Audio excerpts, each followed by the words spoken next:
La ilaha illallah Muhammadun Rasulullah alaihi salatullah wa alihi wal ahibba. Syukran laka akhil karim al-fadil ustad. Amin. Bismillahirrahmanirrahim. Assalamualaikum warahmatullahi ta'ala wabarakatuh. Alhamdulillahilladzi hadana lihada wa ma kunna linahtadiya laula an hadana Allahu laqad ja'at rusul rabbina bil haqqi wa nudu an tilkumul jannatu urithumuha bima kuntum ta'malun. Asyhadu an la ilaha illallah wahdahu la syarika lahu wa asyhadu anna Muhammadan abduhu wa rasuluhu. Allahumma salli wa sallim wa barik ala sayyidina wa nabiyyina Muhammadin wa ala alihi wa ashabihi ajma'in wa man tabi'ahum bi ihsanin min ummatihi ila yaumiddin wa sallim tasliman katsiran. Ya ayyuhalladzina amanu taqullaha haqqa tuqatih wa la tamutunna illa wa antum muslimuna tsumma amma ba'du. Bapak-bapak haji, ibu-ibu hajah, adik-adik itu calon hajah itu yang kecil-kecil itu yang banat-banat itu ya, anak cewek-cewek itu, yang cowoknya nggak ada yang kecil, oh ada itu ya, si Ali itu ya, calon haji juga anaknya Bang Ekal tuh. Yang dimuliakan Allah, mari kita awali dulu dengan saya mau doa ihda'us thawab suratul Fatihah untuk diri kita sebagai suami, sebagai anak, ya, sebagai orang tua, sebagai istri, pokoknya keluarga kita, saudara-saudara kita, kerabat kita. Kemudian kita sebagai warga di mana kita berdomisili, dan kita sebagai warga negara di mana negara yang kita cintain, Indonesia ini. Mudah-mudahan kita semua yang hadir, yang belum berkesempatan hadir di rumah-rumah keluarga kita, keadaannya sehat walafiat lahir batin. Allah limpah curahkan hidayah taufik, rahmatnya, ridhonya, ampunan maafnya, maghfirahnya, inayah atau maunahnya, pokoknya segala yang baiklah, rezekinya, nikmatnya, karunianya, anugerahnya, dan kita dijauhkan Allah dari segala yang buruk-buruk. Karena kayaknya anak-anak kita udah pinter nih ngerakit bom ini, gitu kan ceritanya ya, di SMA Jakarta itu ya, SMA Negeri 72 itu ya, gara-gara korban bully si FN itu ya, jadi sering dibully, dia balas dendam, cuma waktunya nggak pas ibadah Jumat lagi gitu ya.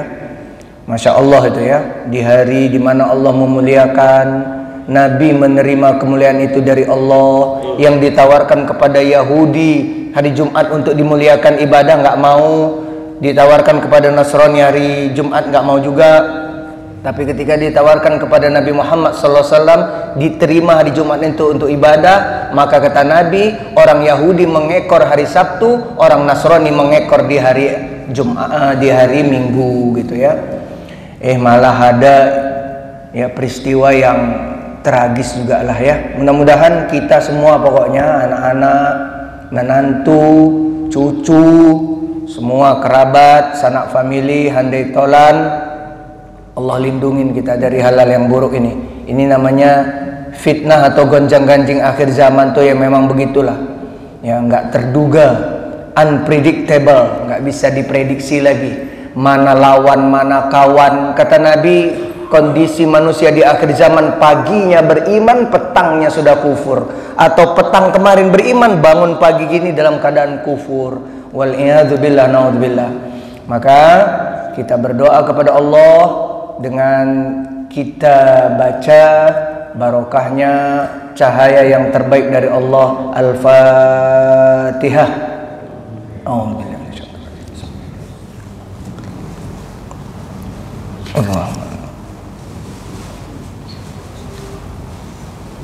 Iya kan amat baik. Suratul ladzina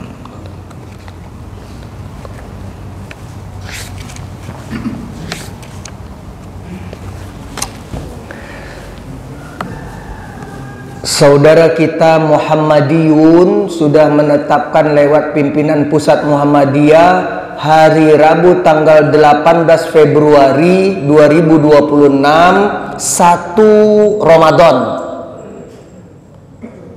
Pesan moralnya, kita, istri kita, anak perempuan kita, saudara perempuan kita, mbak, teteh, cece, kakak, apalah panggilannya, adik perempuan kita, menantu perempuan kita, cucu perempuan kita, serba perempuan, yang boleh jadi Ramadan kemarin masih punya hutang, segera saja dicicil.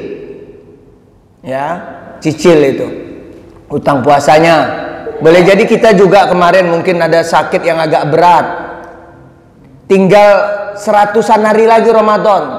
Dan sekarang jangan mimpi ya, jangan mimpi kita one day one juice. Udah mulai buka itu Qur'annya, baca lagi.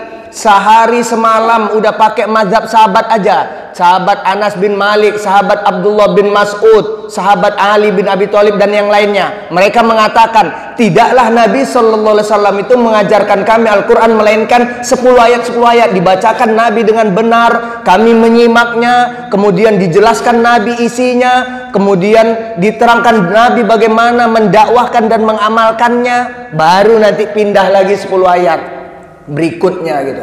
Udah itu maksudnya seperti Al-Imam As-Suyuti dalam kitabnya Al-Itqan menjelaskan, udahlah paling tidak umat Islam itu baca Quran sehari semalam 24 jam atau waktu-waktu meleknya itu 10 ayat aja, nggak usah muluk-muluk, jadilah itu 10 ayat aja gitu ya. Dan itu harus dihizibkan, hizib itu rutinkan dengan berurutan, itu namanya hizib untuk Quran. Jadi Al-Fatihah, Al-Baqarah dari ayat 1 sampai 286, Ali Imran dari ayat 1 sampai 200 dan seterusnya, nanti Hatam An-Nas sepanjang hayatnya, balik lagi ke Al-Fatihah lagi gitu. Udah sekarang buka Qurannya. Kalau perlu curi itu Quran-Quranan di masjid At-Taubah ini. Ya, daripada nggak dimanfaatkan itu wakaf itu kan istilahnya dalam tanda kutip, itu dicuri itu kalau nggak punya Quran di rumahnya. Dah itu bawa pulang, mulai buka. Jangan mimpi nanti saya mau jadi pemborong amal nanti Ramadan. Mimpi itu kalau nggak dididik dari sekarang. Ya, ternyata keteteran semua itu nanti. Dan mulai sekarang gak usah muluk-muluk juga qiyamul lail, sholat malamnya. Selesai sholat isya, ba'diyah isya 2 rakaat, witir 1 rakaat. Itu sama dengan sepanjang malam kita udah qiyamul lail itu. Dah gitu aja. Kalau lagi semangat, witir 3 rakaat. 3 rakaat itu boleh 2 plus 1, boleh 3 rakaat sekaligus tanpa tahiyat awal di rakaat keduanya seperti sholat maghrib. Jadi kalau witir 3 rakaat sekaligus itu berdiri, tahiyatnya sekali saja di rakaat ketiga. Kalau 2 plus 1 ya kayak biasa. Ya, gitu aja. Selesai sholat fardu isya, sholat sunnah ba'diyah isya dulu 2 rakaat, baru sholat sunnah witir. Dah tidur lah itu. Itu diriwayatkan oleh Al-Bukhari, wasiat Nabi kepada sahabat Abu Hurairah radhiyallahu taala anhu. Ya, ausoni khalili, kekasihku wasiat kepada aku, jangan tidur kamu kecuali kamu sholat witir dulu. Maka Abu Hurairah mazhabnya kayak begitu. Ya, dia sholat malamnya sebelum tidur. Dah tidur walaupun subuh waktu 2 kebablasan, udah seperti qiyamul lail kita. Gitu aja, gak usah muluk-muluk. Duha 2 rakaat, mau isyraq, mau duha, mau awabin siang kayak namanya, yang penting 2 rakaat. Infak subuh 2000 aja, mulai dilatih begitu. Masalah Al-Quran tadi 10 ayat. Kemudian ada ulama kontemporer mengatakan begini, ada 3 surat yang masing-masing 3 surat itu ayatnya 3 ayat. Surat Al-Asr wal Asri, surat Al-Kautsar inna a'tainakal kautsar, dan surat An-Nasr idza jaa nasrullahi wal fathu. Ya. Maka kata ulama, parah-parahnya kita, ini ulama kontemporer muasirah mengatakan, parah-parahnya kita baca Quran sehari semalam waktu melek 24 jam, udahlah 3 ayat ini aja lah. Bukan 3 surat ini, maksudnya 3 ayat. Karena ada 3 surat, yang masing-masing 3 surat ini, yang paling pendek ayatnya, isinya 3 ayat. Udah misalnya Al-Fatihah, A'udzu billahi minasyaitonir rajim. Bismillahirrahmanirrahim. Alhamdulillahi rabbil alamin. Ar-Rahmanir-Rahim. Shadaqallahul azim. Jangan dibilang parah itu Bang Victor ya. Parah kali. Selesaikan ke 7 ayat itu. Enggak. Yang parah itu yang enggak baca Quran. Sehari semalam berlalu, enggak disentuh itu kalam Allah. Allah sedang bicara kepada kita. Itu obrolan orang, japri, WhatsApp grup, sampai grupnya kebanyakan sampai hang tuh HP. Dibaca itu komunikasi orang semua. Allah berkomunikasi kepada kita untuk menjamin masa depan akhirat kita, enggak diperdulikan itu. Betapa kurang ajarnya kita kepada Allah. Afjarul fujuri kata ulama. Kurang ajar itu sama Allah katanya. Gitu. Dah buka lagi. Nggak bisa saya Quran Ustaz. Iqra tuh baca. Halaman 1, ya Iqra 1 halaman 1. Ba'aba, ba'aba, a'aba. Jadilah itu masuk surga Firdaus itu nanti. Ya, bukan cing Firdaus saja. Surga Firdaus. Orang mampunya itu. Makanya ikut ngajinya Ustadz Nizam di sini difasilitasin. Itu kelas berat itu. Saya pernah ikut. Wah, ini kelas pasca sarjana ngaji Quran kayak tuh Ustadz Khairun Nizam itu. Saya lihat, waduh ini kelas berat ngaji tahsinnya. Bagus maksudnya, bukan maksudnya susah. Tidak ada. Allah udah bilang 3 kali, Allah bilang, walaqad yassarnal Qur'ana lidzikri. Aku mudahkan Al-Quran itu untuk dibaca. Fahal min muddakir. Tinggal kamu sungguh-sungguh nggak ikut itu Ustadz Khairun Nizam kata Allah gitu. Gitu aja. Ya, udah difasilitasin di sini. Ya. Nggak usah malu-malu, Ustadz saya nggak bisa baca. Ya nggak apa-apa, belajar itu makanya. Yang udah bisa aja belajar kita kan. Semuanya belajar, ya nggak berhenti belajar sampai ajal wafat kita. Terus tambahan pengetahuan, saya baru dengar ya Ustadz kita juga ini Ustadz muda lah ini ya, Eki ini ya dari Pekanbaru dari Riau. Nanti jangan jadi pertanyaan, ini ahlul ada ulama kiroah yang benar itu kayak beliau itu bacanya. Bahkan dalam mazhab Syafi'i, fikih mazhab Syafi'i untuk baca Fatihah jadi imam sholat tuh kayak beliau itu. Bukan maksudnya nadanya, yaitu ayat ke-7 itu. Ayat ke-7. Ya. Ihdinas siratal mustaqim siratal ladzina an'amta 'alaihim ghairil maghdubi 'alaihim. Berhenti gitu kan dia tadi? Itu menurut ulama qiraah alul ada, ghairi itu nggak bisa serta merta baris kasroh roknya itu, baris bawah ghairi kasroh. Itu ada yang mempengaruhi. Jadi kata ulama seperti ulama muasirah itu ya, Syekh Aiman Rusdi Syuaib itu orang Syria yang dapat kewarganegaraan Saudi, sekarang tinggal di Jeddah. Dalam kitabnya At-Tajwidu Al-Musawwaru, dan ulama-ulama sezaman dengan dia sekarang masih hidup itu Syekh Aiman Rusdi Syuaib, dan ulama-ulama sebelumnya sezaman dengan dia, itu semua ulama qiraah bilang nggak bisa kita siratal ladzina an'amta 'alaihim terus lanjut ghairil, itu kurang pas secara tata bahasa dan tata baca. Ini kita biar tahu, nanti si Eki disalah-salahin karena saya yang merekomendasikan, bukan saya ujub. Biar kita tahu, itu di pondok-pondok hufaz penghafal Quran itu dikasih tahu. Kenapa berhenti di situ? Nggak kuat nafas si Eki, daripada dia tersungkur-sungkur pakai oksigen pula. Kalau kuat, siratal ladzina an'amta 'alaihim ghairil maghdubi 'alaihim waladdallin.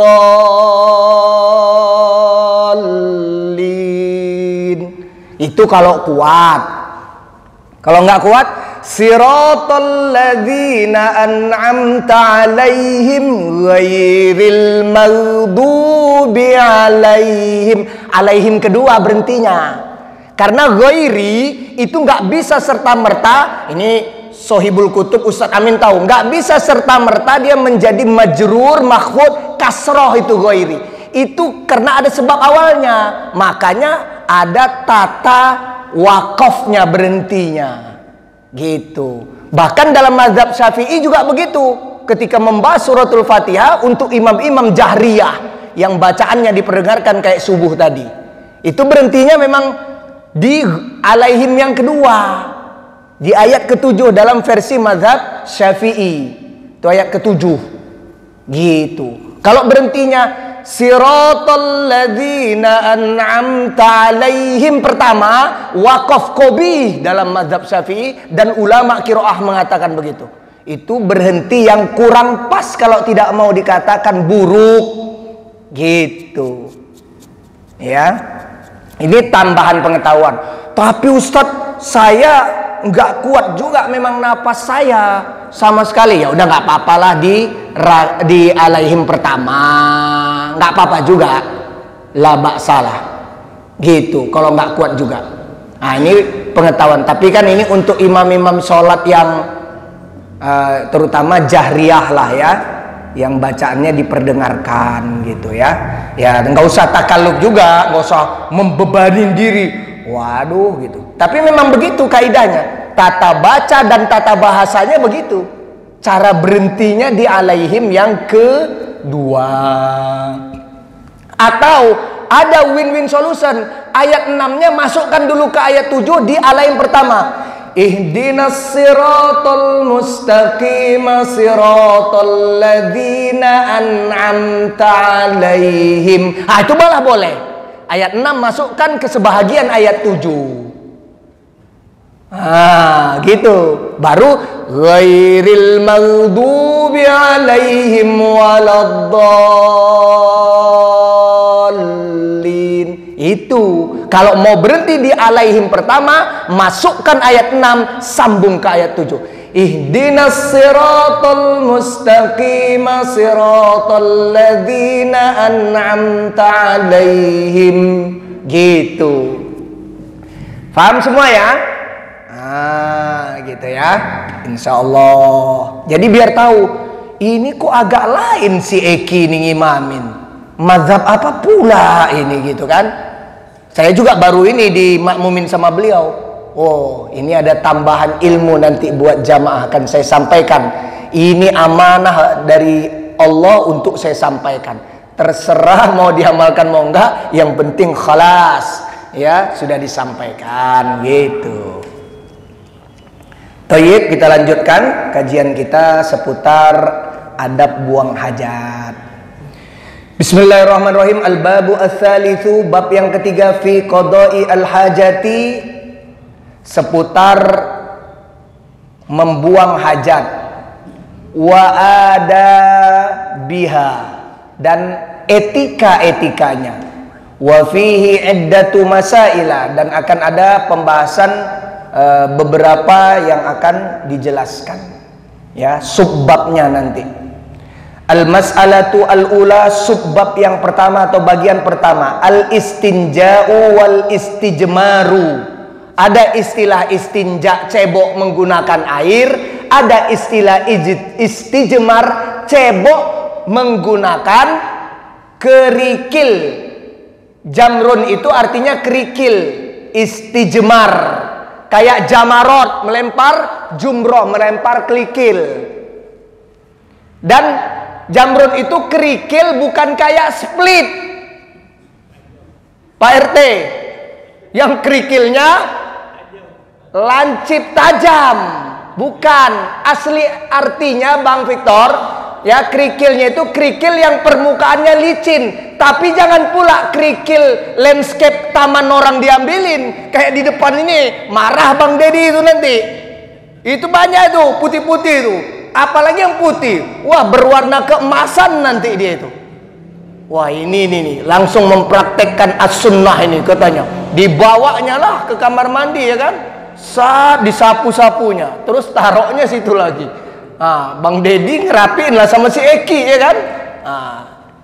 Keren lah itu jadinya ya Bang Ekal ya.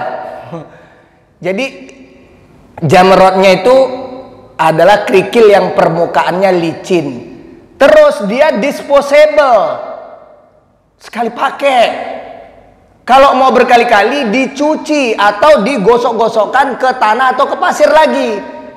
Nggak usah terlalu kreatif, istijmar, pakai kerikil. Udah ini permukaan sisi sini, balik nggak usah. Begitu kami diajarin muallim kiai kami begitu. Kalau mau dipakai lagi boleh, tapi dicuci. Boleh pakai air, boleh pakai tanah atau pasir, gesek-gesekkan permukaan yang sudah di sweep itu, ya kan? Di scroll itu, seret. Kan udah biasa kan, tangannya kan terlatih untuk scrolling TikTok itu, zoom. Ini juga serup gitu. Ya itu namanya istijmar. Kalau istinja, cebok pakai air.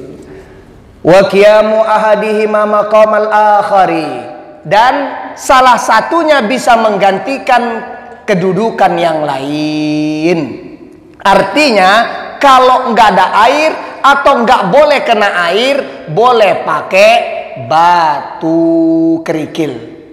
Ya, kerikilnya ya ukurannya juga sedang, nggak usah wah kerikil di kali sana dicari ini ya seberang tuh. Bang Dedi kan orang proyek nih, orang lapangan sekarang ini ya, maintenance masjid. Tolong carikan aku dulu lah segini. Diambil sama Bang Dedi itu, diras diambilnya. Untuk tanggul-tanggul apa itu biar nggak turap-turap itu nggak runtuh, diambilin sama Bang Dedi. Memang permukaan licin tapi besar-besar pula segini, segenggam-genggam. Nggak usah gitu ya.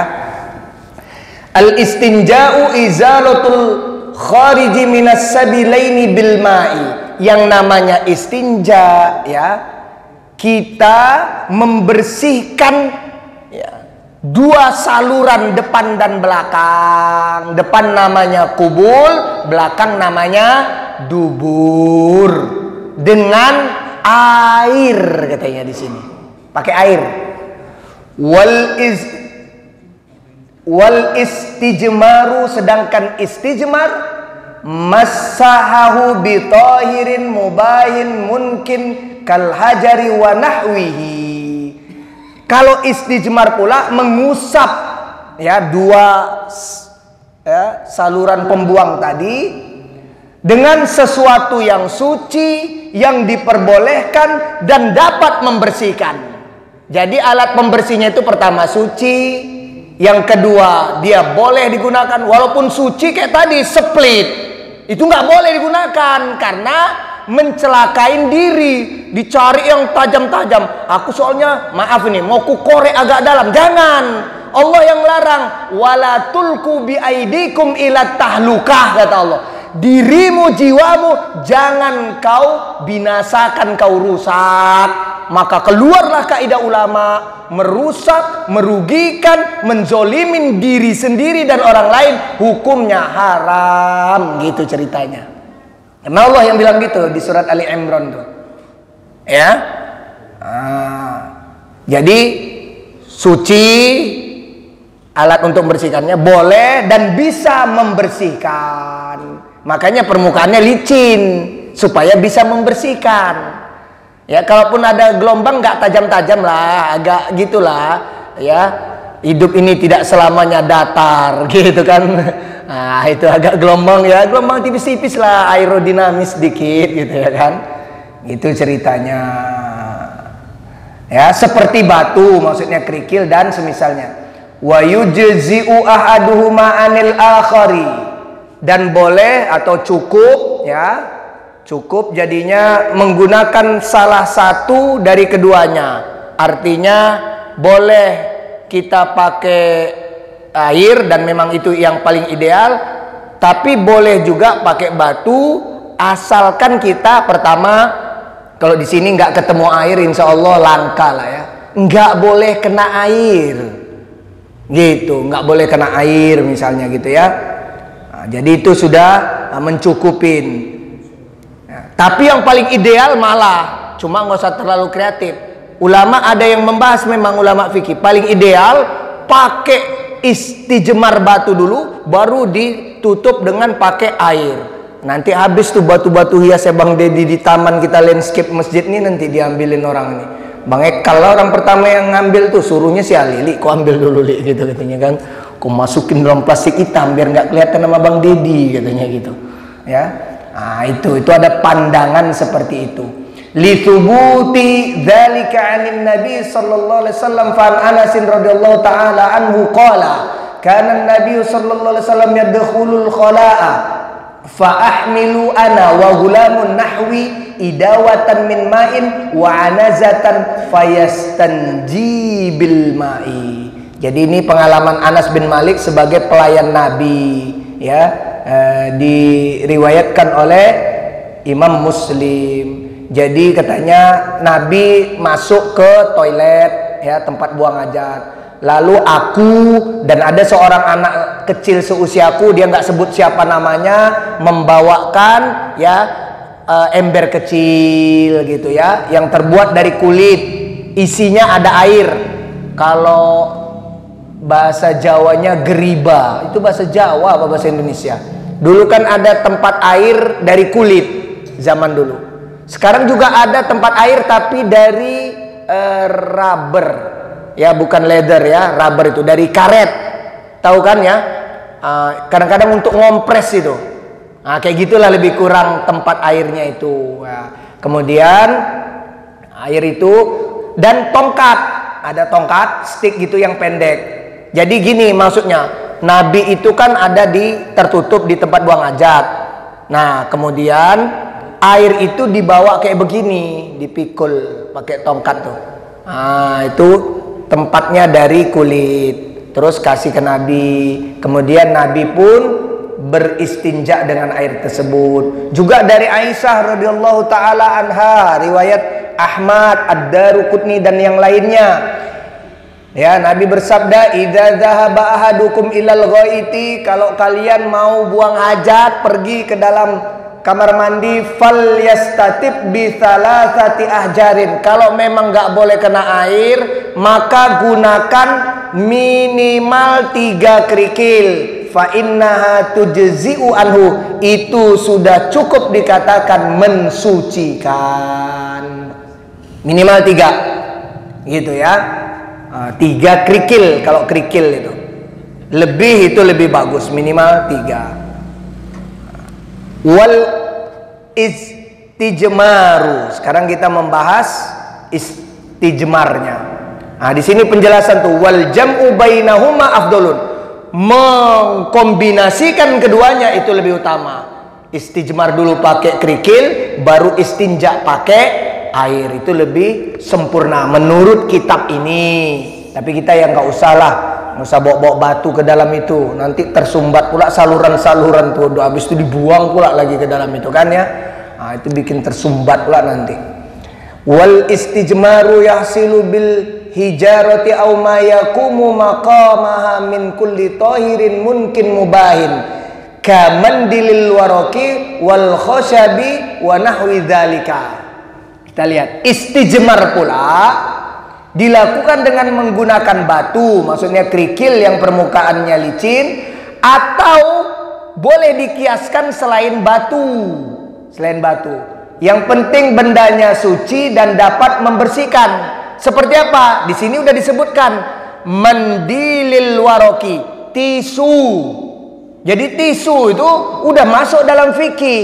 Bukan kita di pesawat penggunaan air dibatasin gitu, toiletnya pesawat itu, dan di tempat tertentu, waduh ini nggak ada air di sini, harus pakai tisu. Ini udah dibahas ini, kamandilil waroki, seperti, ya, tisu kertas katanya di sini. Jadi ada tisu itu. Jangan merasa kayaknya gimana ini, apalagi yang dari belakang itu kan, dubur itu dibersihin gini. Waduh, kayaknya masih lengket-lengket. Nggak usah berpikir begitu. Cara berpikir kita, cara berpikirnya Islam. Begitu. Boleh juga dengan kayu. Nah, ini kayu ini saya nggak ngerti. Mungkin ada kayu tertentu yang juga bisa membersihkan. Kalau ranting atau dahan, ranting lebih kecil, dahan agak gede, ya itu berarti harus ini tukang kayu ini yang kreatif ini, potong kecil-kecil ya kan untuk bekal gitu Bang Deddy kan. Udah itu dibawa dalam bagnya. Bawa apa kau? Bawa alat istijmar. Apaan itu? Wood. Kayu katanya gitu. Bingung orang-orang ya. Li'anna Nabi sallallahu alaihi wasallam, karena Nabi ya sallallahu alaihi wasallam kana yastajmiru bil hijarati, pernah juga dia istijmar dengan kerikil. Waktu safar zaman Nabi itu bukan nggak boleh kena air rata-rata, tapi tidak ada atau sulit air gitu ceritanya. Fayulhiku biha ma yumathiluha fil inqai, maka apa saja yang berfungsi seperti batu, yang penting dia suci ya, boleh digunakan, bagus digunakan dan bisa membersihkan, yaitu hukumnya sama dengan batu. Nggak harus ortodok ya, konservatif, kudu batu. Kalau nggak batu bid'ah. Bid'ah itu cuma satu, dolalah sayyi'ah, sesat dan buruk, dan semua yang sesat masuk neraka. Kalau kau nggak pakai batu, kau pakai itu tisu, masuk neraka kau. Nah, jangan begitu. Ini udah menceritakan boleh gitu ya. Wala yujiu fil istinja'i aqallu min thalathati masahatin, tidak mencukupin alias tidak boleh istinja kurang dari 3 usapan atau 3 kerikil atau 3 kali tisu dan seterusnya, minimal itu minimal ya. Ini ada argumentasinya kenapa tidak boleh.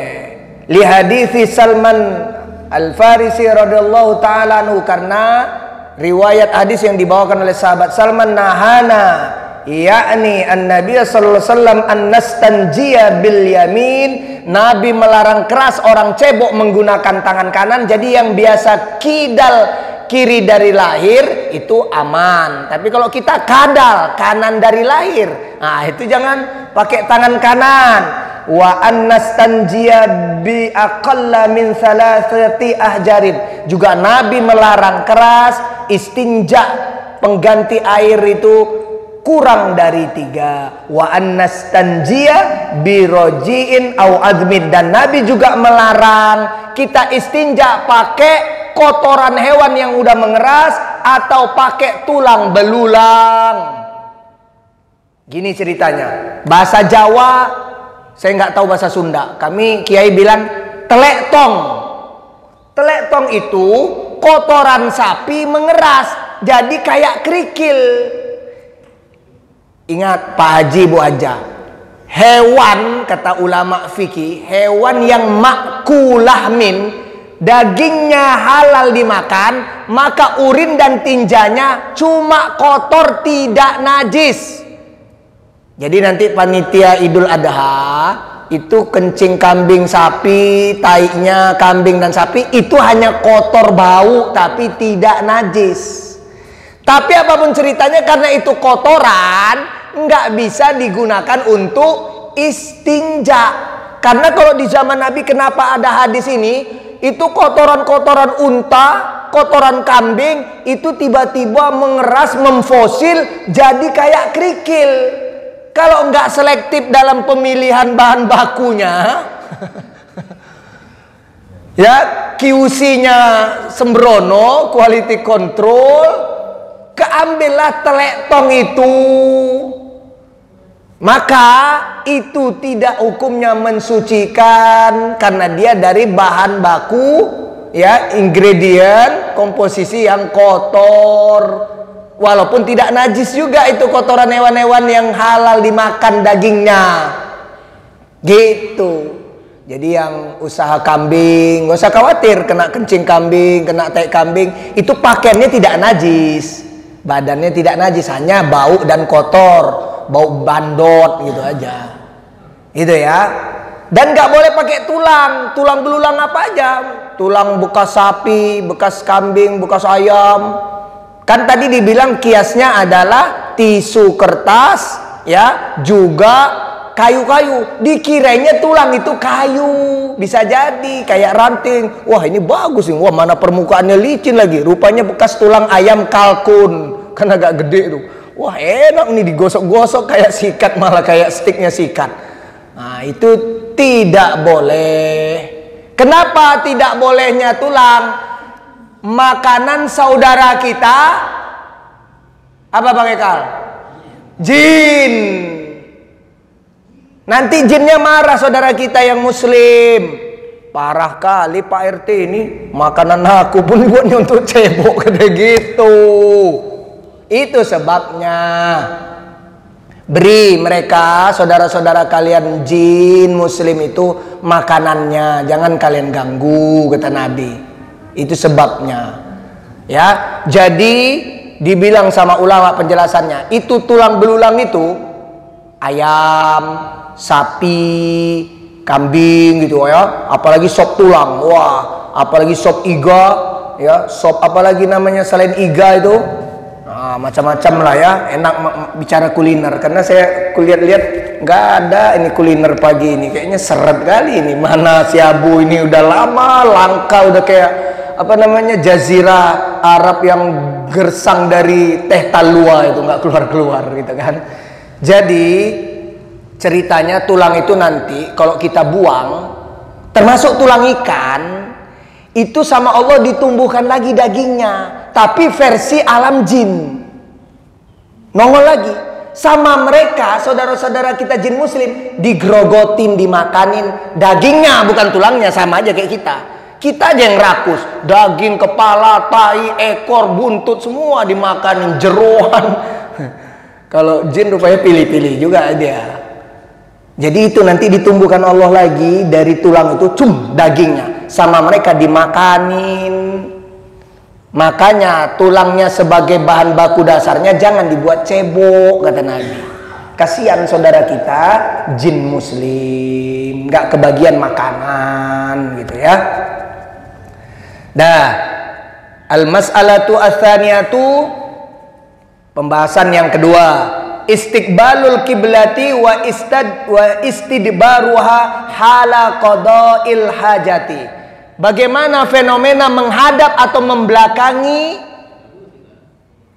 kiblat ketika buang air. La yajuzu istiqbalul kiblati wala istidbaruha hala qada'il hajati fis sahra'i bila hailin. Kalau nggak ada dinding penutup, nggak boleh membelakangin kiblat, nggak boleh menghadap kiblat. Kalau tidak ada bila hailin, nggak ada temboknya. Gitu. Kalau kita misalnya lah katakan, kalau ini nggak menghadap atau menghadapnya, dia adalah utara dan selatan, tidak barat dan timur kamar mandi kita. Nah, itulah perlunya tim pembangunan masjid itu juga konfirmasi dengan ustadz-ustadz fikih di tempat pengajiannya. Karena ada ulama mengatakan, ya termasuk bagusnya walaupun bertembok, ini kan udah jelas bertembok kamar mandi kita, bagusnya tetap usahakan jangan menghadap atau membelakangin kiblat. Cuma secara hukumnya dari Nabi bahkan ya, ini riwayat Abu Ayyub Al-Ansari, dia menjelaskan ya bahwa Nabi melarang orang yang, Nabi bilang kalau kalian datang ke tempat buang hajat, ke toilet, janganlah kalian menghadap atau membelakangi kiblat waktu buang hajat kalian BAB ataupun BAK. Oleh karena itu kalian menghadapnya ke timur atau ke barat. Karena kenapa Nabi bilang syarriku au gharibu, kalian menghadap ke timur atau ke barat? Karena Madinah itu utaranya Mekah. Gitu. Madinah, kota Madinah, selatannya itu Mekah. Mekah itu di selatan Madinah. Maka Nabi bilangnya itu barat dan timur, untuk tidak menghadap kiblat di selatan. Kalau kita ya janganlah kalian menghadap ke timur atau ke barat. Justru seolah-olah menentang hadis Nabi ini. Gitu. Ya. Kalau kita ngadapnya selatan atau utara gitu. Kalau Nabi bilang kalian ya menghadaplah ke timur dan ke barat. Loh, ini kan arah kiblat. Itu kita di sini. Karena kita di wilayah timurnya Saudi, maka Saudi Arabia kita menghadap ke barat, khususnya kota Mekah atau Ka'bah. Kalau Madinah itu utaranya dari Mekah. Makanya Nabi bilang timur atau barat. Kalian supaya menghadapnya ke timur atau ke barat. Artinya jangan menghadap ke kiblat ya. Kemudian ada sahabat ya, Abdullah bin Umar, dia cerita gini, kalau ada temboknya itu nggak apa-apa menghadap barat atau timur. Mungkin rumah kita tuh, rumah kita, coba dilihat-lihat, waduh ini ngadap kiblat, waduh ini membelakangi kiblat, yaitu kloset, duduk atau jongkoknya. Tapi itu nggak apa-apa asal ada hailun, ada temboknya. Itu hadisnya ada ya. Coba kita lihat nih terakhir, riwayat Al-Bukhari dan Muslim. Annahu ra'a Rasulullah sallallahu alaihi wasallam yabulu fi baitihi mustaqbil asy-Syami wa mustadbirul Ka'bati. Jadi Nabi itu karena di dalam rumah dia buang air kecil di dalam rumahnya yang ada temboknya, itu menghadap ke Syam dan membelakangi ya, membelakangi Ka'bah. Syam itu ya utaranya lagi Madinah. Gitu. Selatannya Mekah, karena Nabi berada di posisi Madinah. Jadi Nabi membelakangin Ka'bah, menghadap Syam di utara. Syam itu dari mulai sebahagian Yaman atau Irak, sampailah Yordania, sampailah Syria, sampailah Palestina, sampailah Lebanon, Libanon, sampai sebahagian Mesir. Itu namanya Syam. Dulu Saudi Arabia itu namanya Hijaz. Gitu. Dah gitu aja dah ya, nanti lama-lama ngantuk, bete, capek pula lagi gitu kan ya, nggak masuk lagi. Masuknya itu kalau ada makanan, insya Allah. Demikian Pak Haji, Bu Haja sekalian yang dimuliakan Allah, silahkan kalau ada yang mau ditanyakan sebelum ditutup.